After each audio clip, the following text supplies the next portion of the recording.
In this video, I'll show you how to restore a missing quantity selector block on product pages in Shopify theme. And as an example, here's the product page on my site, and so you can notice the quantity selector is not available here. So in order to re-add it, first we'll log into Shopify admin account, then select online store. Now locate your active theme, in my case Dawn version 15.3.0, and then select customize. Once the editor loads, at the very top we can drop down and then select products, then click on default product.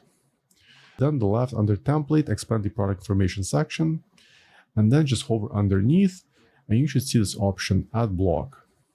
Let's click on it. Now make sure blocks tab is selected, and right here, pick quantity selector.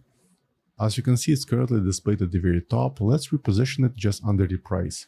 For that, click on the quantity selector and just drag it under the price right over here. Now let's save the changes. Then let's go back to the products page. Let's try refreshing it. And as you can see, the quantity selector is now displayed right over here. And this change will be reflected on other product pages. Let's take a look at another product. Yeah, here's the quantity selector. And finally, if you follow the steps and the issue still persists, there's most likely an issue with the actual theme code. In that case, we're requiring that review. So for now, that's all for this video. Hope you found useful. And for more Shopify tutorials, please subscribe to my channel. Thank you.